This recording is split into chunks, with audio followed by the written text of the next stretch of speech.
Breaking news Kaleshwaram ఎత్తిపోతల పథకంలో భాగంగా ఉన్న మేడిగడ్డ బ్యారేజీలో పలు నిర్వహణ లోపాలను national dam safety authority NDSA గుర్తించినట్లు తెలిసింది. 7వ బ్లాక్ను పూర్తిగా తొలగించి మళ్లీ నిర్మించాలని సిఫార్సు చేసినట్లు సమాచారం.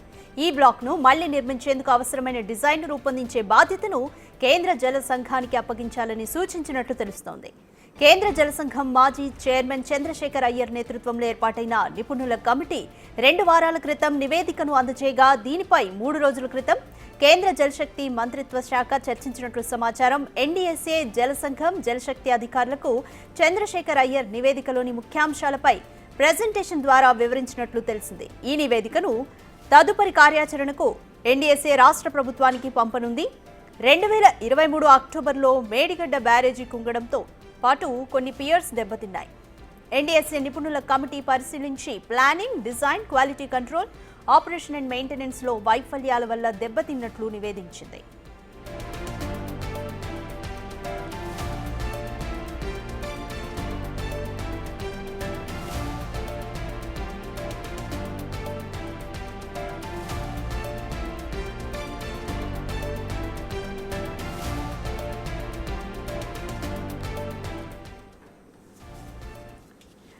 రైట్, మేడిగడ్డ బ్యారేజీలో నిర్వహణ లోపాలను ఎన్డీఎస్ఏ గుర్తించింది. దీనిపై త్వరలోనే ప్రభుత్వానికి నివేదిక పంపనుంది. మోర్ డీటెయిల్స్ మా ప్రతినిధి అందిస్తారు. రైట్,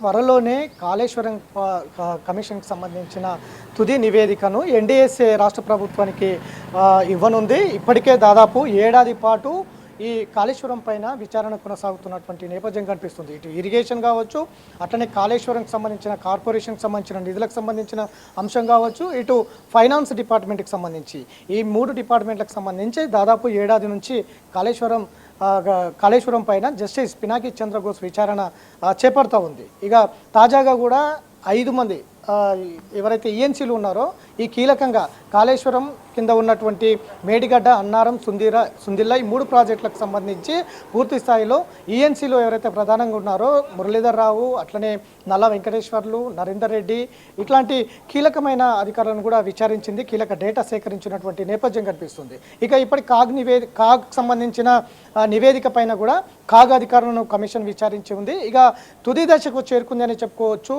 గత ఫిబ్రవరి చివరి వరకే కమిషన్ గడువు ఉండింది, కానీ ఏప్రిల్ 30 వరకు మళ్ళీ 2 నెలల పాటు గడువు పెంచింది. ఎందుకంటే ఒకవైపు ఎన్డీఎస్ఏ నివేదిక రావాలి, అట్లనే గత ప్రభుత్వ పెద్దలు ఇందులో కీలకంగా ఇన్వాల్వ్ ఉన్నారు కాబట్టి వారిని కూడా విచారించే దిశగా కమిషన్ అడుగులు వేస్తున్నటువంటి తరుణంలో మరొక 2 నెలలు ప్రభుత్వం గడువు పెంచింది. ఇక ఇప్పటికే ఎన్డీఎస్ఏ ఎప్పుడైతే కాళేశ్వరం ప్రాజెక్టు 2023 అక్టోబర్లో కుంగినటువంటి నేపథ్యంలో కేంద్ర జలశక్తితో పాటు సిడబ్ల్యూసి, కేంద్ర జలశక్తి ఇట్లాంటి కేంద్ర సంస్థలన్నీ కూడా ఒక కమిటీ వేసింది. చంద్రశేఖర్ అయ్యర్ నేతృత్వంలో కమిటీ వేసింది. ఆ కమిటీ 2024 మార్చిలో కమిటీ వేసింది. పూర్తి స్థాయిలో కాళేశ్వరం కృంగుబాటుకు సంబంధించి పూర్తి స్థాయిలో అధ్యయనం చేసింది. అట్లనే ఏ తప్పిదాలు జరిగాయి, కాళేశ్వరం ప్రాజెక్టు కేవలం నీటి నిల్వ ఉంచకుండా వచ్చిన వాటర్ని కిందికి వదిలేందుకు మాత్రమే బ్యారేజీలు నిర్మించారు. ఏదైతే ఫ్లడ్ వచ్చే వాటర్ని పైకి పోసేందుకే అక్కడ ప్రాజెక్ట్ నిర్మించారు. కానీ అక్కడ స్టోరేజ్ చేయడం వల్ల ఫ్లడ్ హెవీగా రావడం వల్ల ఇసుక ప్రాంతం, గోదావరి ప్రాంతం అంతా కూడా ఇసుక ప్రాంతం కాబట్టి కింద మొత్తం కూడా పిల్లర్లంతా కూడా ఇసుక కోత గురయ్యి కృంగినటువంటి నేపథ్యం చాలా స్పష్టంగా ఉంది. ఎన్డీఎస్ఏ కూడా ముందు నుంచి అదే చెప్తుంది. గత ప్రభుత్వం కావచ్చు, గత అధికారులు కావచ్చు పూర్తి స్థాయిలో నిర్లక్ష్యం వహించారు. అట్లనే ప్లానింగ్, డిజైనింగ్, ఏదైతే నిర్మాణం, అట్లనే క్వాలిటీ కంట్రోల్, అట్లనే దానికి సంబంధించిన మెయింటెనెన్స్ అంతా కూడా వైఫల్యాలతోటే కాళేశ్వరం మొత్తం కూడా కృంగుబాటు జరిగింది. 7వ బ్లాక్ పూర్తి స్థాయిలో దెబ్బతిన్నది. అట్లనే మేడిగడ్డ కింద ఉన్నటువంటి అన్నారం, సుందిలాలు కూడా లీకేజీలకు గురవుతున్నటువంటి నేపథ్యం ఉంది. కాబట్టి ఇప్పటి వరకు దాదాపు ఏదైతే చంద్రశేఖర్ అయ్యర్ కమిటీ మొత్తం కూడా ఎక్కడైతే కృంగిపోయినటువంటి కాళేశ్వరం ప్రాజెక్టు మొత్తం కూడా ఇప్పటివరకు అధ్యయనం చేసింది.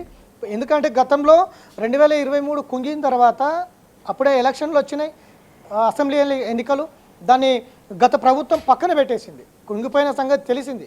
కానీ గత ప్రభుత్వం పక్కన పెట్టి పెద్ద ఎత్తున ఇది ప్రచారం అవుతుంది, ప్రజల్లోకి వెళ్తుంది. 1,00,000 కోట్ల రూపాయలతో కట్టినటువంటి ప్రాజెక్టు ఒక్కసారిగా విఫలమైందని అనేది ఎలక్షన్ల ముందు కనుక పెద్ద ఎత్తున బయటకు వస్తే మాత్రం పెద్ద ఎత్తున మైనస్ అవుతుంది అనేది పక్కన పెట్టినటువంటి నేపథ్యం ఉంది. దాన్ని 2024 బయటకు ఆడిన తర్వాత పూర్తి స్థాయిలో దాని మీద అధ్యయనం చేసేందుకు ఎన్డీఏసీ ముందుకు వచ్చింది. గత ప్రభుత్వ అధికారులు పూర్తి స్థాయిలో నిర్లక్ష్యం ఉంది. ఇదంతా కూడా నిర్వహణ లోపాలు పర్టికులర్గా ఉన్నాయి. కాబట్టి ఎన్డీఏసీ త్వరలోనే రాష్ట్ర ప్రభుత్వానికి నివేదిక ఇవ్వనుంది, అట్లనే కమిషన్ కూడా నివేదిక ఇవ్వనుంది.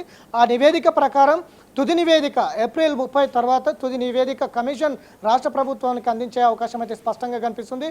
ఎన్డీఏసీ ప్రధానంగా ఏదైతే కుంగిపోయినటువంటి 7వ బ్లాక్ మళ్ళీ నిర్మించాలని కూడా సూచించినట్టుగా కూడా తెలుస్తూ ఉంది. ఇదంతా కూడా పూర్తి స్థాయిలో ప్లానింగ్ డిజైనింగ్ చేసి మరొకసారి ఎక్కడైతే దెబ్బతిన్నదో అక్కడ మళ్ళీ పనులు చేపట్టే విధంగా ఎన్డీఏసీ రిపోర్ట్ ఇచ్చే అవకాశాలు అయితే చాలా స్పష్టంగా కనిపిస్తున్నాయి. దీని మీద కమిషన్ ఏ విధంగా స్పందిస్తుంది, ఇటు ప్రభుత్వం ఏ విధంగా స్పందిస్తుంది, ఎన్డీఏసీ రిపోర్ట్ మీద భవిష్యత్తు చర్యలు ఏ విధంగా ఉంటాయనేది అయితే చూడాలి. రాధిక.